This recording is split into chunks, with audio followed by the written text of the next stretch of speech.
Okay, can you tell me who the most powerful, most evil villain in the MCU is? That's right, Ego. What? Well, Ego was immortal and wanted to destroy everyone in the universe. And he could have succeeded if this guy wasn't such a prat. But what if I told you that Thanos and Ego were actually related? And Ego was Thanos' father. But would that make Thanos and Star-Lord brothers?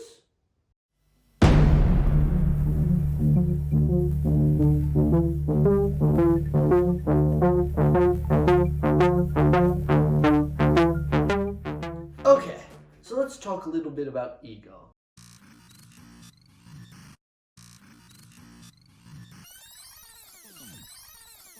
Okay, so let's talk a little bit about Ego.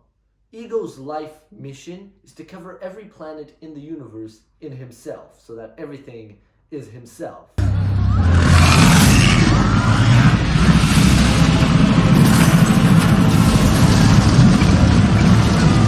That's why he's called Ego, because he's all self-centered and stuff, right? But Ego decided he can't accomplish this alone. So he decided to have babies with lots of different women and leave those women, go to his private planet, and get Yondu to pick them up.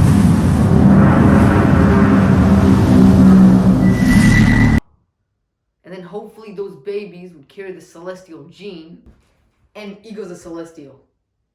I should have mentioned that before. It's a big part in this theory. Anyways, that eventually did happen with Star-Lord. He carried the celestial gene, making him half celestial, and making him immortal as long as his father lived. I'm immortal. Mm-hmm. Really? Yes. But what if I told you that Ego had a baby with a Titan? And while he went away on his private planet for the baby to be born, that Titan fell in love with another Titan. This guy. Don't worry, he's not actually from the MCU, he's from the comics. Anyway, so naturally, the Titan mom wasn't too thrilled on giving her baby to Ego when he was born. So she kept the baby, and that baby grew up to become Thanos. Now, I know you're probably thinking what we're saying is a bit of a stretch, but you don't expect to tell me that not one of the mothers that he impregnated, is that the word? Not one of the mothers that he impregnated thought that sending her baby to a creepy old guy on another planet was a bad idea, right? Also, Thanos carries the celestial gene. I know it probably sounds like a bit of a stretch at this point, but stick with us, it makes sense. Don't need to hear how my parents. Why? My father would tell the story of impregnating my mother every winter solstice. That's It disgusting. was beautiful. Just in case it wasn't clear, it's time for a quick recap. Ego had a lot of children, and what we are suggesting is that one of his children that he never received was Thanos. But we think that the celestial gene did pass on to Thanos, which, like Peter Quill, makes him half celestial and totally immortal as long as Ego lives. Even Thanos' name literally translates to immortal. Now, let's go into the fun part. This will also explain one of the biggest complaints about Endgame. How, in the final battle, Thanos was so powerful in comparison to himself in Infinity War, and that was without the gauntlet. What did you think about Thanos? I felt like Thanos should have been a lot easier to beat without the gauntlet, considering his fighting style in Infinity War. In this movie, he's almost just as dangerous, but he doesn't have any stones, so I thought it was weird. This gets explained because the Thanos in Infinity War is still half celestial, but his father died in Guardians 2, so he's no longer immortal. That's why he needs the gauntlet to fight the Avengers. But Thanos in Endgame came from the past, even before the Guardians even assembled. So he is totally immortal in the final battle, which is why he can fight off all the Avengers without the Infinity Gauntlet. And the only way to beat Thanos is to snap him and all his allies out of existence. And that's also why he's the last one to die. Because his dad has to die in the other dimension before he does in the main dimension we're talking about. Yeah. Boom!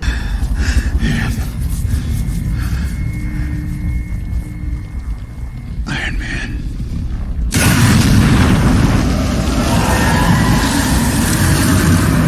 Also, everyone's been making jokes. For example, why doesn't Thor just throw the hammer at him? Let's kill him properly this time. You could not live with your own failure. Where did that bring you? Back to me.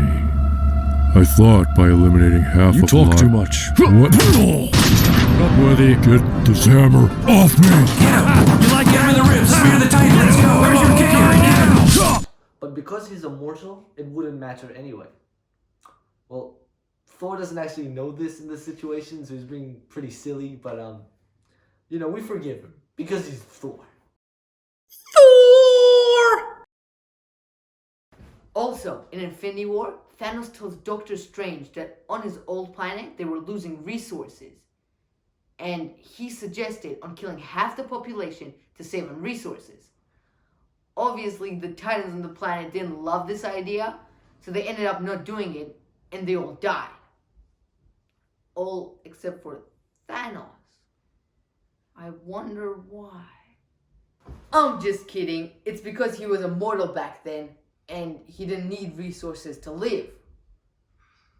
Until his dad died, and he got his head chopped off by Thor! Also, this theory makes all of Thanos' motivations make a lot more sense. Because you know how Ego is a celestial and wants to kill everyone in the universe? Well, Thanos is a half celestial. And what does he want to do? That's right, he wants to kill half of everyone in the universe. Boom. Because otherwise, Thanos' plan doesn't make a whole lot of sense. Especially considering the last time Earth had half its population was only 50 years ago. Boom. So the options are, either Thanos is generous enough to kill half of everyone so that the second half could have an extra 50 years of resources, or he's just really bad at math, because they don't teach that on Titan. Or finally, that his dad is a crazy celestial, and since he's only half crazy celestial, then his crazy intentions are to kill half of everyone in the universe. Okay, maybe I'm being a bit biased when I say this, but I think the last one makes most sense. If we convince you so far, then you have to agree that both Thanos and Star-Lord are brothers. And you can also see that they were put into similar situations in Infinity War, where they both had to kill Gamora for what they thought was the greater good.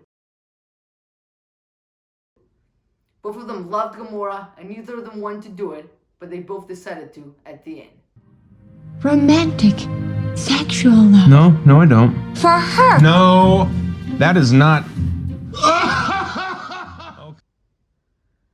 Except Star-Lord didn't really do it. Like, he did try.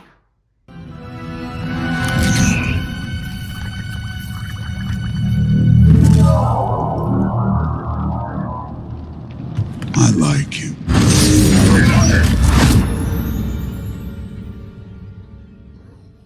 This isn't a big deal or anything, but it means that in this scene they were having sibling rivalry, which sounds funny and makes me hate Star-Lord less for ruining the plan.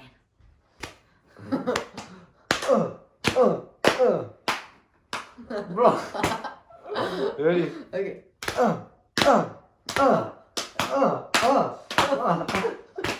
Get out of my chair.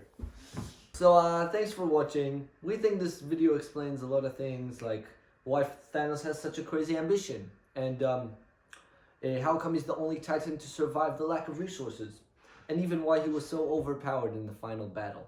So if you like this video, like and subscribe, I guess. In our first video, we said that this channel is about performing arts, magic, circus, but we didn't say film theories. Yeah, we probably won't make a ton of other videos like this, but hey, we do like movies, so like and subscribe so we can watch more movies. And make cool theories about them.